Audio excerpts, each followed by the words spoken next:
My Strength by Dr. Eganson. I was alone in the dressing room, pulling off my shirt. Today I felt cold. I was tired. Just wanted to stay home and sleep.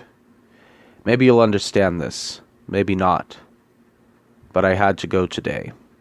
I was getting ready for Jujitsu. In my backpack, I had stored my uniform. We call it a gi. And I stood there shivering as my mind whirled like a storm, trying to figure out if I was mad for doing this. What's one class worth? Just go home. Say you're not feeling well. It was true. I felt poorly.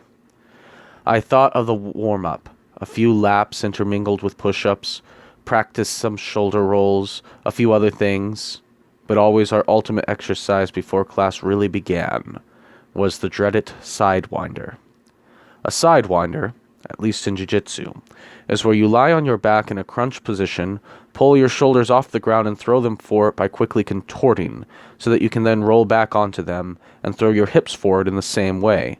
By so doing, you sort of walk on your shoulders and hips down the mat. I couldn't do them the first class. I watched as a blue belt demonstrated, rolled onto my back, and proceeded to wiggle like an inverted beetle. If I moved at all, it was only to pivot in place. I got a few steps the next class, but still, it was dreadful. I hadn't gotten much better than that over the last few years.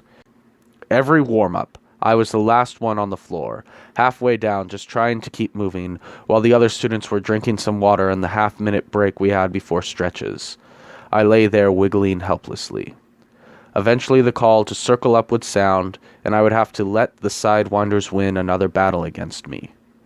I thought of these things as I pulled the gi's heavy jacket over my shoulders. I started to pray. It was something like, God, I don't have any strength left to me today. Please be my strength. I walked out with my jacket opened and my white belt hanging like a scarf down my chest. I didn't have a single stripe yet. A stripe represents a minor promotion in Jiu-Jitsu. So often I could only make a class a week, if that. And I looked out at my friends, some of them ready to test for blue with 4 white tick marks, and wondered if college was really worth all this time. It was getting in the way of jiu-jitsu. I found myself praying again, that same prayer. Give me strength. I panted and wheezed around our circuit, waiting for our break, where we would stop and do some push-ups. Later we would line up, do some break falls, a few shoulder rolls.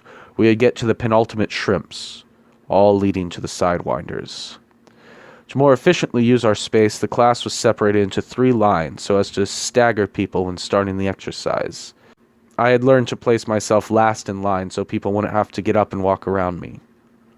Give me strength, I kept praying. I lay down waiting for the person ahead of me to go a little ways before starting the sidewinders. Not that I would need to give them any space. Here I noticed a blue belt. Saw how he landed on his shoulder. He was almost landing on his upper arm, throwing himself from his elbow. I stared, entranced, barely realizing I should myself get going. I tried it. I landed partly on my arm and threw myself by my elbow.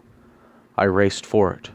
Before I knew it, I was halfway down the mat. I kept going. There were still people on the floor with me. I kept going till I fell off the soft wrestling mats onto the harder ground beneath. The sidewinders had been conquered. My God had given me strength. But it is interesting the way in which my Lord answered my prayer. It has that caveat, a foothold for any skeptic. A natural explanation to what had occurred existed. No need to bring in the supernatural, Occam's razor, and all that. But the knife cuts both ways. From youth I had been brought up with God ever present, the supernatural already believed in. So which position is tenable, the natural or the supernatural? You won't find an answer here. God will give you room to reject him. He will show himself, but he won't pull your fingers out of your ears to make you listen. That was My Strength by Dr. Eganson.